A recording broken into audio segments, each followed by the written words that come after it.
오늘 우리에게 주시는 하나님의 말씀은 창세기 18장 16절 말씀부터 33절 말씀까지입니다. 본문이 길기에 21절까지만, 창세기 18장 16절부터 21절까지만 함께 교독하도록 하겠습니다.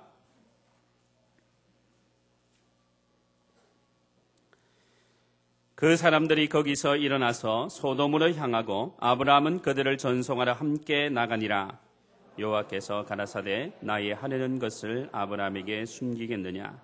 아브라함은 강대한 나라가 되고 천하만민은 그를 인하여 복을 받게 될 것이 아니냐.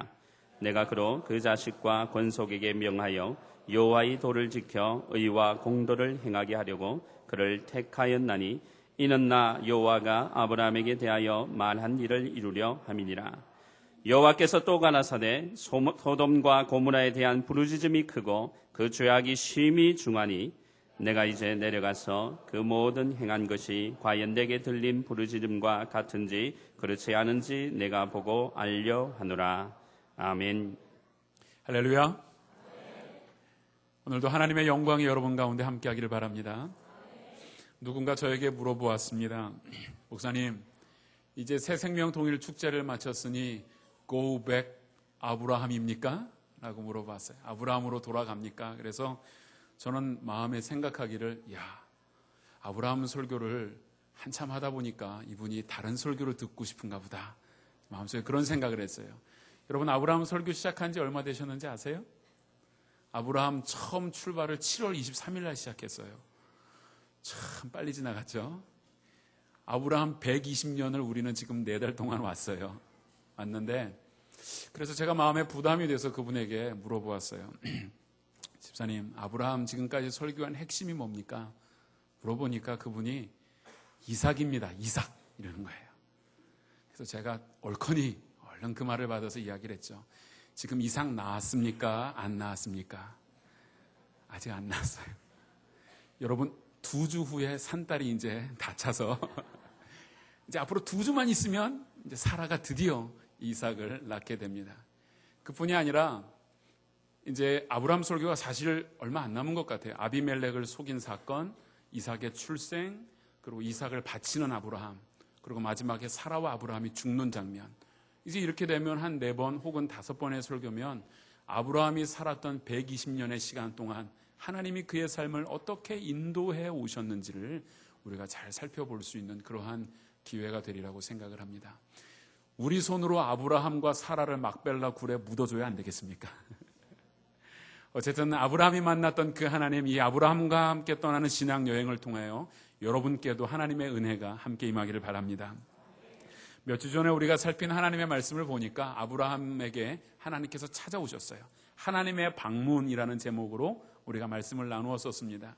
하나님께서 찾아오신 목적이 2가지가 있었습니다. 한 가지는 계속 말씀하셨던 그 사건, 이삭이 태어난다라는 그 이야기를 하시기 위해 오셨고, 그리고 또 한 가지의 뜻이 오늘 찾아온 목적이 있습니다. 이것은 지금까지 단 한 번도 이야기해 준 적 없었던 아주 중요한 이야기를 하는데, 그것이 바로 소돔과 고모라상의 멸망에 대한 이야기를 하나님께서 해 주시기 위하여 왔다라는 사실입니다.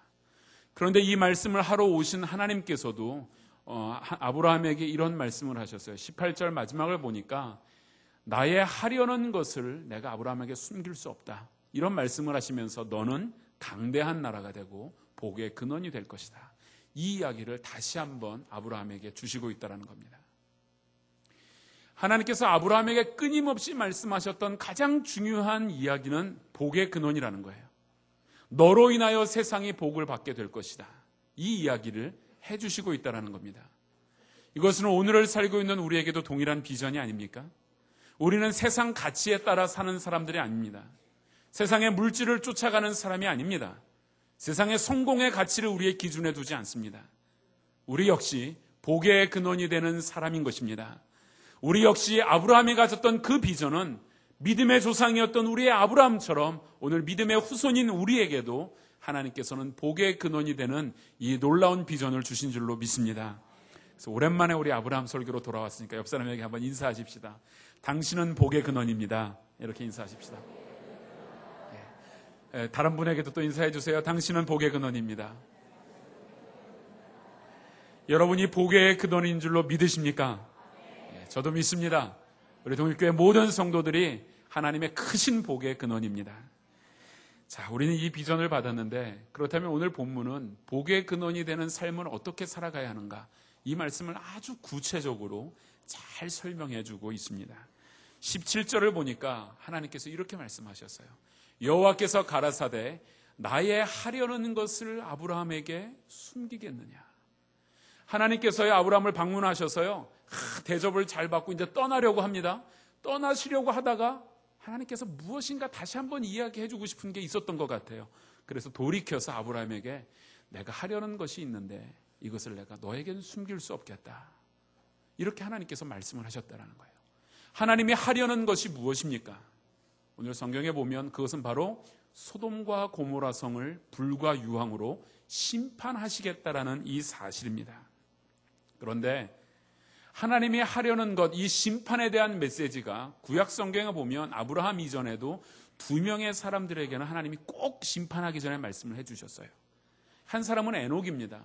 에녹은 심판의 때를 미리 알았고 그래서 자신의 아들 무두셀라가 바로 그 마지막 때가 될 것이라는 것을 에녹은 기억하고 하나님과 동행하는 삶을 살았습니다. 그뿐 아니라 우리가 잘 아는 것처럼 노아라는 사람에게 하나님께서 심판이 곧 임할 것이니 너가 방주를 지어라 해서 120년 동안이나 방주를 지었던 사건이 있습니다. 그리고 오늘 소돔과 고모라 성의 멸망을 앞두고 하나님께서 아브라함에게 역시 소돔과 고모라 성이 곧 멸망하게 될 것이라는 심판의 메시지를 알려주셨습니다. 이 세 사람의 공통점이 있어요. 그 공통점을 우리가 찾아낸다면 우리도 이 세상을 향한 하나님의 뜻이 무엇인지를 알게 되고 궁극적으로는 복의 근원이 되는 삶으로 나아갈 수가 있다는 사실입니다. 에녹은 하나님과 동행한 사람이었다. 성경은 이렇게 말했고 노아는 당대의 의인이요 완전한 자다. 이런 말씀을 주셨고요. 아브라함에게는 하나님께서 무엇이라고 말씀하셨어요? 역대하에 그리고 야고보서에 보면 아브라함은 나의 친구다. 아브라함은 나의 벗이다. 이런 이야기를 해주셨어요. 그래서 아브라함에게는 숨기지 않겠다라는 거예요. 우리들이 그렇잖아요. 친구 사이에도 내 비밀을 털어놓을 수 있는 사람이 있고 비밀을 털어놓지 못할 사람도 있어요. 정말 가까운 친구에게는 그 비밀을 다 털어놓는 것 아닙니까? 하나님께서 그만큼 아브라함을 가까이 대하셨다는 거예요. 그런데 이 세 사람의 공통적인 특징, 즉 하나님과 친밀한 교제가 언제나 있었는데 에녹이 보여주는 하나님과의 친밀한 교제의 특징은 오늘 아브라함에게서도 잘 나타나고 있습니다.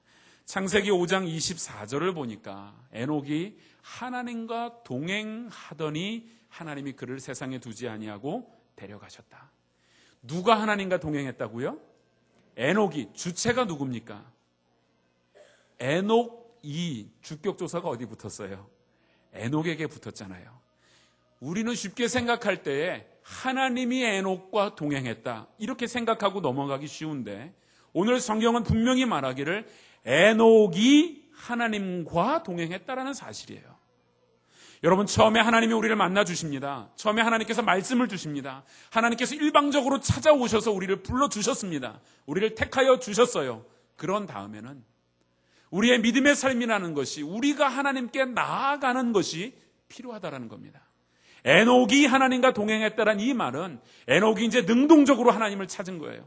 적극적으로 하나님의 존전 앞에 나아간 것입니다. 아브라함 어땠습니까?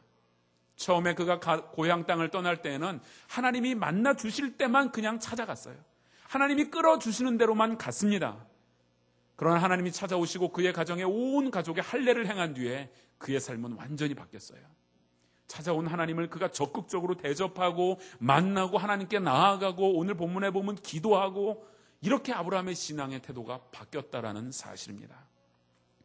즉 복의 근원이 되는 이 삶은 능동적으로 하나님께 나아가는 자가 누릴 수 있는 축복입니다.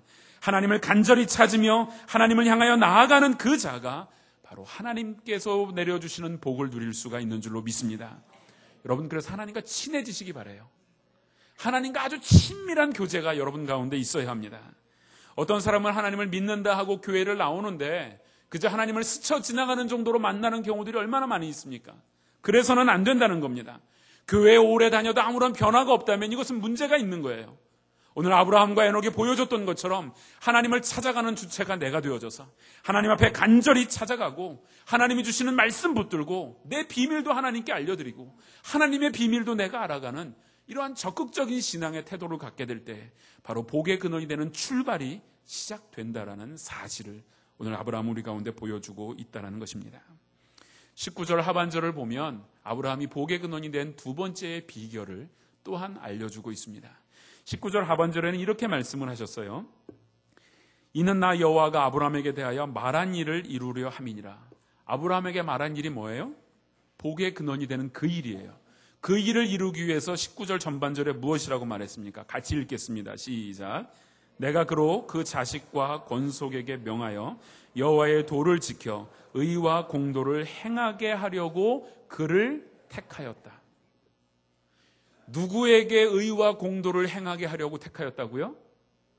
내가 너와 그리고 그 자식과 그 권속들을 하나님의 말씀에 따라 의롭게, 그리고 공도라는 것은 하나님의 질서대로 살게 하기 위하여 너를 택하였다. 이 이야기를 하고 있다는 거예요. 무슨 이야기냐 하면 복의 근원이 되는 출발은 어디에서 시작이 되고 있습니까? 가정에서 출발이 됐다는 거예요. 가정교육의 중요성을 하나님께서 아브라함에게 보여주십니다. 아브라함이 지금 자식을 낳았어요? 아직 못 낳았는데 벌써 그 말씀을 주시는 걸 보면 얼마나 중요한 말씀이길래 자식을 낳기 전에 그 얘기를 하겠습니까? 더더군다나 하나님께서 지금 이 말씀을 하신 뒤에는 어디로 가십니까? 소돔과 고모라 성에 가서 이제 멸망시키는 불과 유황을 그 심판을 하시기 위해 갑니다. 이 땅이 정말 멸망을 당할 땅인지 확인하러 주님이 가신다라는 거예요. 그러한 일을 하시기 전에 이 말씀을 주신 걸 보면 소돔과 고모라는 자식 교육의 부재로 멸망을 당한다. 그러나 너는 자식과 권속이 주님의 말씀 안에 행하여서 너는 복의 근원이 되어야 한다. 이 이야기를 주고 있다는 사실입니다. 여러분, 소돔과 고모라는 가난해서 멸망한 성이 아닙니다. 소돔과 고모라는 비옥한 땅이었고요, 부자들이었습니다. 자녀들에게 수많은 유산을 남겨줬던 그러한 땅이었습니다. 그러나 그 자녀들이 영적인 훈련을 전혀 받지 못했던 땅이 소돔과 고모라였습니다. 오늘 살고 있는 우리가 소돔과 고모라가 아주 오래전 성 이름으로만 들리십니까? 소돔과 고모라는 멀리 있는 성이 아닙니다. 소돔과 고모라는 오늘 내가 속한 이 세상이기도 합니다. 말씀의 교육이 없고 자녀들을 말씀으로 바르게 가르치지 못한다면 이 하나님이 사라져버리는 가정, 하나님이 사라져버린 이 도시에는 최고의 가치는 쾌락이고 물질밖에 되지 않는다는 사실입니다. 우리의 생활 수준을 보십시오. 얼마나 많이 향상되었습니까? 부를 누립니다. 많은 생활의 혜택들을 보고 살아갑니다. 그러나 영적인 혜택을 과연 우리가 얼마나 나누어주고 있습니까? 신방을 하다 보면 교회 집사님들이나 우리 중직자 여러분께서 때로는 하소연을 해요. 자녀가 신앙생활을 제대로 하지 않는 것 때문에 눈물로 안타까움으로 기도의 제목들을 나누는 것을 종종 봅니다. 참 안타까운 일입니다. 그런데 더 안타까운 일이 있어요.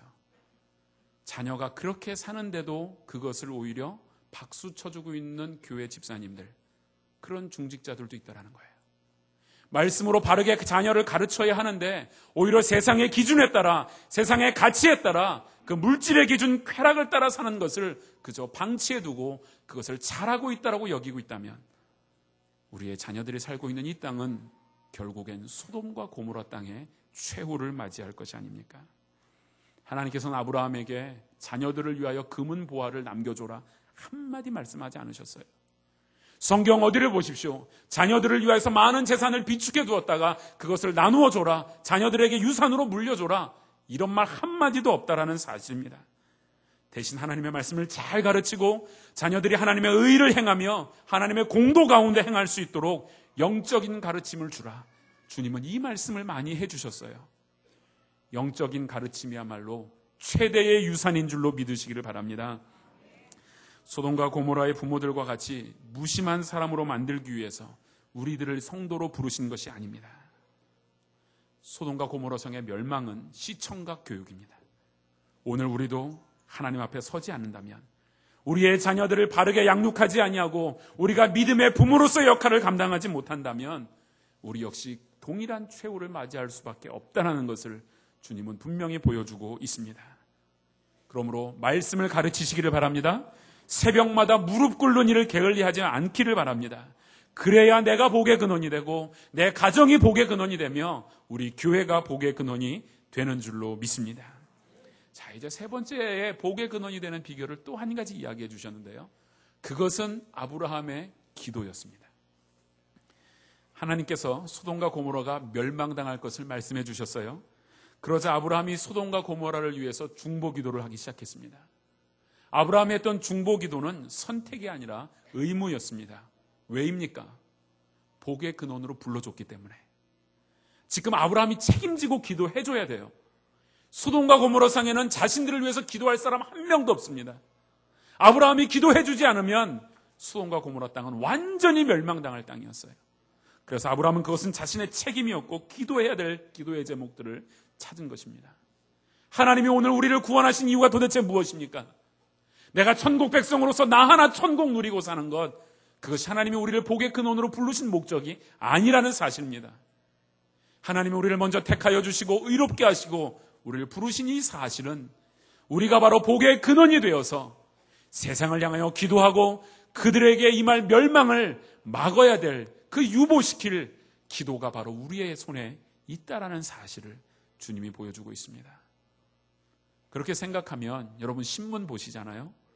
저도 신문을 이렇게 보는데 아침에 신문을 펼쳐서 신문을 열면 훑어보듯이 에이 또 죄졌네, 이 범죄 봐라, 정치인들 봐라 이러고 여러분 넘어가십니까? 그냥 그렇게 넘어가지 마세요. 가만히 생각해 보면 신문만 펴놓고 기도하기 시작해도 3시간, 4시간 기도할 제목이 많습니다. 세상에 하나님을 모르고 떠나가는 사람들, 계속해서 죄를 먹고 마시는 사람들의 이야기들, 수많은 사건과 범죄의 이야기들이 신문 속에 있다면 오히려 그 신문이 우리의 기도의 제목들이 아닙니까? 신문을 펼쳐놓고 이 세상을 향할 하나님의 사랑을 구하며 참으로 사랑을 모르고 죽어가는 저 사람들을 위하여서 하나님의 은혜를 구하여야 할 것이 우리들의 책임인 것입니다. 그렇다면 이 아브라함이 기도했던 기도의 내용들을 통해서 기도의 요소가 아주 잘 나타나고 있습니다. 여러분 오늘 본문 22절을 한번 봐보세요. 22절을 보니까 그 사람들이 거기서 떠나 소돔으로 향하여 가고 아브라함에게 임하였던 하나님과 천사들이 떠나갔습니다. 그리고 아브라함은 뭐 했습니까? 여호와 앞에 그대로 섰어요. 한번 생각을 해보세요. 소돔 땅이 곧 멸망당한다. 하나님이 이야기를 했어요. 지금 아브라함이 그대로 서 있을 사람이 아니에요. 소돔 땅에 누가 살고 있는데요? 자신이 그렇게도 아끼는 누가 있어요? 조카 롯이 있단 말이에요. 롯과 그의 자녀들과 그리고 그 사위들이 살고 있는 땅이에요. 제 생각에는 그뿐만 아니라 조카 롯을 통하여 아마도 사람들의 사귐이 있지 않았겠습니까? 지금 아브라함은 그 사람들을 그냥 내버려 두어서는 안 돼요. 지금 뭐 사이렌도 울리고 지금 막 달려가야 됩니다. 공습 경보 울리면서 대피령 내리고 큰일 났다. 난리 났다. 빨리 이 통에서 빠져나가야 된다. 지금 그렇게 하기도 바빠요. 그런데 아브라함 뭐 하고 있습니까? 하나님 앞에 그 엄청난 심판에 대한 메시지를 듣고 그대로 서 있었다라는 사실입니다. 여러분 때로는 우리가 기도하지 않는 이유가 왜인 줄 아십니까? 너무나도 하나님 앞에서 분주한 삶 때문에 그래요. 너무나도 분주하게 살아가는 우리의 모습 속에서 마땅히 기도해야 할 기도의 제목들을 찾지 못하는 경험들이 얼마나 많이 있습니까? 그뿐이 아닙니다. 기도하러 오기는 옵니다. 기도하러 오는데 황급하게 내 기도 제목들을 막 쏟아 붓습니다. 하나님 이것도 해주시고 저것도 해주시고 이렇게 저렇게 해주시고 아시겠죠? 예수님 이런 기도합니다. 빠이빠이 딱 갑니다. 그리고 황급히 세상 속으로 사라져버려요. 마치 내가 이제 쇼핑을 하러 갑니다. 쇼핑할 목록을 쫙 적어서 대형 마트에 가서 보면서 막 구입해서 얼른 계산하고 나와버리는 것처럼 하나님 앞에 가서 막 쏟아붓고 하나님의 음성을 듣기보단 내 것 쏟아붓고 나오고 됐다. 안심이다. 이렇게 기도하는 우리의 모습들 속에 오늘 아브라함은 아주 중요한 모습을 보여주고 있는 것이 아닙니까? 하나님 앞에 그대로 섰습니다. 도대체 하나님의 뜻이 무엇인지 다시 한번 묻고 있습니다. 하나님이 원하시는 이유가, 하나님이 원하시는 것이 무엇인지를 다시 한번 묻고 있는 것을 볼 수가 있는 것입니다. 기도의 본질은, 따라해 보겠습니다. 기도의 본질은 내 소원을 이루는 것이 아니라 하나님과의 교제다. 믿으십니까? 하나님과의 교제를 중심으로 살아야 합니다. 그것이 복의 근원이 되는, 출발되는 기도가 될 수 있습니다. 또 한 가지의 기도의 요소를 보여주고 있는데요. 27절 말씀을 보겠습니다. 아브라함이 말씀하여 가로되 무엇과 같은 나요? 티끌과 같은 나라도 내가 주께 고하겠습니다. 아브라함 자기 자신을 먼지 같은 존재로 여기고 있다는 거예요.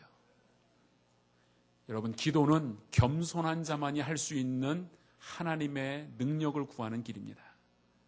왜 기도하지 않습니까? 내가 할 수 있으니까 기도 안 해요. 하나님, 아직은 하나님이 간섭할 단계가 아닙니다. 아직은 내가 할 수 있습니다. 우리는 그러할 때 기도하지 않는다라는 거예요. 기도하지 않는 내 자신을 좀 보십시오. 언제 기도하지 않습니까? 교만할 때, 내가 할 수 있을 때, 내 안에 가능성을 발견했을 때 기도하지 않습니다. 그러나 아브라함에게서 우리가 배워야 되는 것은, 하나님, 나는 티끌과 같은 자입니다. 하나님, 내가 할 수 있는 것 아무것도 없기에 하나님 앞에 기도합니다. 하나님, 내 폐부를 꿰뚫어 보시고 나의 안고 일어섬을 아시는 주님, 내가 얼마나 죄 있는 자고 내가 얼마나 연약한 자입니까? 내가 그래서 하나님께 매달릴 수밖에 없습니다. 이렇게 기도합니다. 그런데 때로는 우리가, 하나님, 내가 너무나도 죄인입니다, 거기서 끝나버리면 문제가 있어요. 오늘 아브라함이 27절에서 내가 티끌과 같은 자일지라도 뭐 한다고요? 감히 주께 구하나이다, 이렇게 말했어요. 여러분에게 이 감히, 이 신앙이 있어야 합니다. 내가 티끌과 같은 자이지만 하나님, 내가 감히 주께 구합니다. 이것은 진정한 겸손이에요. 하나님, 내가 너무나도 연약하기 때문에 강하신 주님이 필요합니다. 하나님, 내가 티끌과 같은 자이기 때문에 강철과 같은 주님의 팔이 필요합니다. 하나님, 내가 할 수 없기 때문에 전능하신 하나님의 도움이 필요합니다. 내가 감히 주께 구합니다. 이런 기도가 되어야 한다는 사실입니다.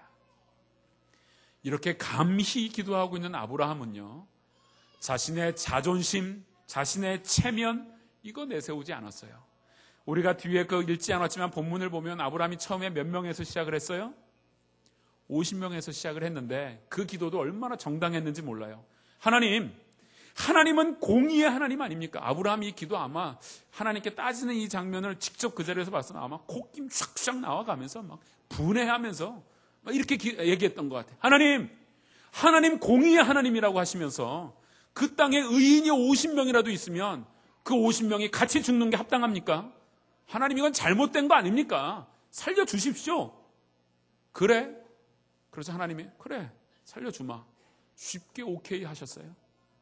근데 가만히 보니까 50명이 없는 거예요. 하나님, 그럼 5명만 빼봅시다. 45명은 어떻습니까? 해봐라. 없어요. 40명, 30명, 20명, 10명까지 내려왔어요. 여러분, 근데 왜 10명에서 그쳤을까요? 기왕 기도할 거 1명, 마지막까지 좀 가죠. 어떤 사람은 그런 얘기를 해요. 조카 롯의 식구가 딱 10명이에요. 그래서 아브라함이 아마 조카 롯 때문에 그렇게 했나 보다 생각하는데 저는 그렇게 생각하지 않아요. 왜냐하면 아브라함이 지금 가지고 있는 복의 근원이라는 이 비전이 겨우 자기 식구만 챙기는 사람은 아니었어요. 그는 이제 많이 변화됐기 때문에 정말 소돔과 고모라 성의 모든 사람들을 향한 기도가 되어지고 있었어요. 그러면 왜 10명에서 그쳤나? 그건 유대인의 관습입니다. 결혼식이나 장례식이나 반드시 증인으로 10명이 기본 단위예요. 10명이 가장 기본적인 소 단위, 공동체를 이루는 단위가 10명입니다. 바꿔 말하면 하나님이 10명이라도 있으면 구원해 주시겠습니까? 이 이야기는 마지막 1명이라도 있으면 구원해 주겠습니다. 최소한의 단위를 하나님께 구하고 있는 거예요. 소돔과 고모라 성에 1-2명 살았겠습니까? 근데 그 성에서 10명만 하나님 있으면 구해 주십시오. 협상하고 있는 이 아브라함의 모습을 좀 보세요. 하나님 앞에서 처음엔 자신 있게 얘기해요. 하나님, 50명은 있을 겁니다. 50명만 있으면 살려주십시오. 없어. 45명, 40명, 10명까지 내려갔을 때 아브라함은 수치감을 느꼈을 거예요. 여러분, 사랑은 수치를 당하는 겁니다. 바꾸어 설명을 하면요, 여러분의 자녀가 죄 가운데 빠져 있어요. 하나님 앞에 자녀를 위해 기도하러 왔습니다. 하나님, 내 아들, 내 딸 지금 하나님 모르고 저렇게 교만하고 방자이행하면서 저렇게 지금 죄를 먹고 마시는데 하나님 한 번만 용서해 주십시오. 한 번만 용서해 주시면 내가 이제 그렇게 가르치지 않겠습니다. 한 번만 좀 용서해 주세요. 하나님이 한 번 용서해 주셨어요. 근데 그 자녀가 또 죄를 마시고 또 죄 속에 빠집니다. 또 하나님 앞에 나왔어요. 하나님, 지난번도 용서해 주셨는데 두 번만, 한 번 용서 정없잖아요. 한 번만 더 해 주십시오. 또 용서해 주셨는데 또 죄를 져요. 하나님, 우리나라 말에 삼세판이란 말도 있습니다. 한 번만 더 용서해 주십시오. 또 죄 져요. 하나님, 성경에 보니까 70번씩 7번이라도 용서해 주려며요. 또 용서해 주십시오. 사실은요, 왜 이렇게 기도할 수 있어요? 사랑 때문이 아닙니까? 사랑이 있다면 상대방의 수치를 내가 당하는 것을 두려워하지 않습니다. 자녀의 수치를 부모가 당하는 것을 두려워할 부모가 어디 있습니까? 정말 사랑하는 부부관계라면 아내가 당할 수치를 남편이 당하는 것에 대해서 두려워하지 않습니다. 남편이 당할 수치, 아내가 당할 수치를 서로 당하는 것에 대해서 부담스러워하지 않는다는 거예요. 그 모습을 주님이 보여주시지 않았습니까? 주님은 이 땅에 오셔서 하나님, 저 사람들 불쌍합니다. 주님 한 번만 더 용서해 주십시오. 근데 그 사람들 또 죄에 빠졌을 때 하나님, 저들이 모르고 저럽니다. 용서해 주십시오. 겟세마네에서 기도합니다. 주님, 할 수 있거든 내가 이 잔을 피하고 싶습니다. 그러나 하나님 뜻대로 되기를 원합니다. 내가 십자가를 대신 지고 저 사람들이 져야 할 그 수치와 모멸감을 하나님 내가 지겠습니다. 그리고 주님은 십자가에서도 이렇게 말씀하셨어요. 하나님, 저들이 자신이 하는 일을 알지 못합니다. 용서해 주십시오. 주님이 끝없이 인간의 편에 서 있을 때 내 편인 사람들이 짓는 죄로 하나님 앞에 구할 때 주님은 끝없는 수치감 속에 빠질 수밖에 없습니다. 그럼에도 불구하고 그 기도를 계속해서 하신 그 주님의 모습, 그리고 오늘 소돔과 고모라 성을 향하여서 하나님 50명이라도 45명이라도 단 10명이라도 있으면 용서해 주십시오. 아브라함은 진정한 복의 근원이 되고 있습니다.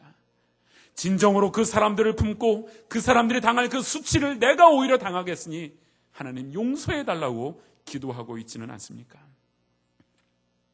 여러분은 세상을 어떻게 대하고 있습니까? 어차피 망할 세상, 어차피 심판당할 세상, 그렇게 그냥 내버려 두시고 있습니까? 여러분이 아무리 악한 죄인이라도, 아무리 세상이 악하다 할지라도 우리가 그들을 위해 기도해 줄 때 소망이 있는 것입니다. 이 어두운 세상을 위해 우리가 해줄 것이 과연 무엇입니까? 그 세상 품고 기도해야 합니다. 그래야 복의 근원이 됩니다. 오늘 아브라함이 우리 가운데 보여주는 진리가 바로 그것입니다. 어떤 가게에 불이 났어요. 그리고 그 불이 났다는 소식을 듣고 아버지가 자다가 황급하게 일어나서 뛰어갔더니 글쎄 자기 가게인 거예요. 큰일 났다고 그 앞에서 앉아서 아버지가 한탄을 하며 웁니다. 재산 다 날라갔다고. 아버지가 급하게 뛰어나가는 것을 보고 아들이 뒤쫓아와서 보니까 아버지가 불타는 가게 앞에서 펑펑 울고 있는 거예요. 큰일 났다고 하면서. 근데 아들이 갑자기 아버지를 막 흔들면서 하는 이야기가, 아버지, 우리 저 가게 일주일 전에 팔았어요. 그러자 아버지가 눈물을 깨끗이 씻고, 그렇네. 아유, 불나네. 아들아, 일찍 일어난 김에 돼지국밥이나 먹으러 가자. 여러분, 내 거일 때는 그렇게 안타까운 것이 내 것이 아니라는 것 때문에 구경거리로 서 있습니까? 세상을 향하여서 여러분이 그냥 구경자로 서 있습니까? 그래서는 안 됩니다. 하나님이 오늘 우리 가운데 주시는 말씀이 무엇입니까? 그저 안 됐다 혀만 차고 앉아 있으라고 하는 말씀이 아닙니다. 내 문제가 아니라고, 내 가족의 문제가 아니라고, 우리 교회의 문제가 아니라고 상관이 없다는 식으로 살아간다면 우리는 결코 복의 근원이 될 수 없습니다. 분명히 성경은 말하고 있습니다. 야곱 때문에 외삼촌 라반의 집이 축복을 받았고, 요셉 때문에 보디발의 권속들이 복을 받았으며, 사도 바울 때문에 유라굴라라는 광풍송에서 276명이 구원을 받지 않았습니까? 나 하나로 말미암아 내 가정이 망할 수도 있고 내 가정이 새로워질 수도 있습니다. 나 하나로 말미암아 우리 교회가 부흥을 체험할 수도 있고 침체의 늪을 빠져버릴 수도 있습니다. 우리 교회 하나로 말미암아 이 도시가 변화될 수도 있습니다. 우리 교회 하나로 말미암아 온 사람들을 억누르고 있는 사단의 강력한 진들을 파할 수가 있습니다. 그러나 우리 교회가 이 세상을 품고 기도하지 않는다면 이 세상은 끊임없는 멸망의 길을 갈 수밖에 없는 것입니다. 한국 교회로 말미암아 민족이 새로워질 수 있는 줄로 믿으시기 바랍니다. 우리가 그 일을 해야 합니다. 우리가 복의 근원이기 때문입니다. 경영학에 보면 80대 20이라는 원리가 있어요. 무슨 이야기냐면 세상의 80%의 사람들이 쓰는 생산품들은 20%의 사람이 만들어낸다는 겁니다. 그뿐 아니라 이 세상의 80%에 만들어진 생산품은 20%의 사람이 또한 쓴다라는 원리예요. 이것은 영적인 원리와 같습니다. 하나님의 축복을 누릴 수 있는 80%의 사람들이 누리게 만드는 이 원리는 20%인 우리에게 달려 있습니다. 그뿐이 아니라 이 하나님의 놀라운 축복을 누리는 것은 또한 80%의 사람이 다 누리는 것이 아니라 20%의 사람만이 누릴 수가 있는 것입니다.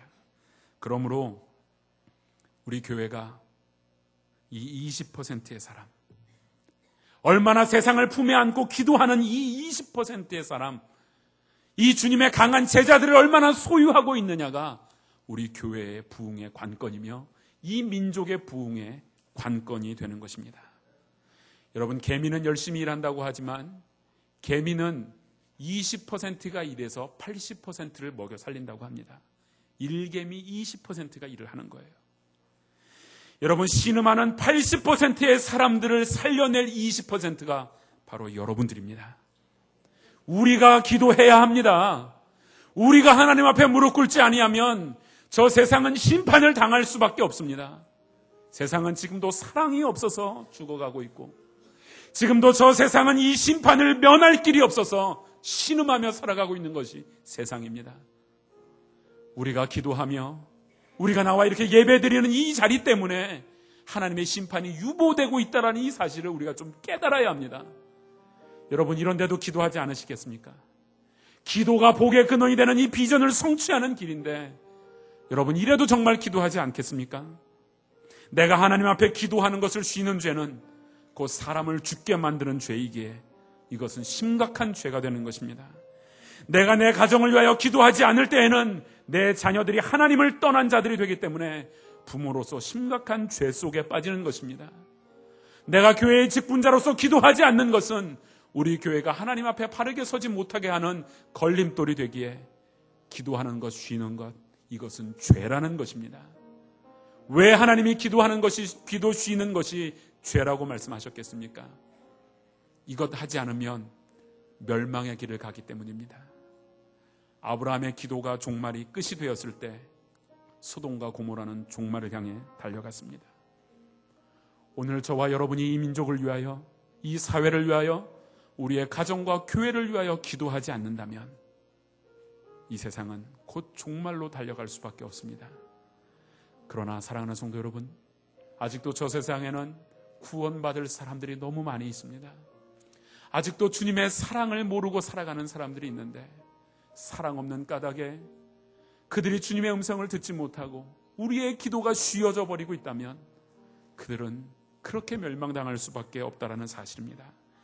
그러므로 나 한 사람의 기도로 주님의 심판이 유보되고 있다는 사실을 믿으시고, 하나님의 축복이 세상 가운데 임하는 것은 나 한 사람의 기도로 임한다, 이 사실을 믿으시면서 정말 그리스도인으로서, 기도의 사람으로서 자부감을 가지시고 복의 근원이 되는 이 비전을 이루어가는 여러분 되시기를 주님의 이름으로 축원합니다.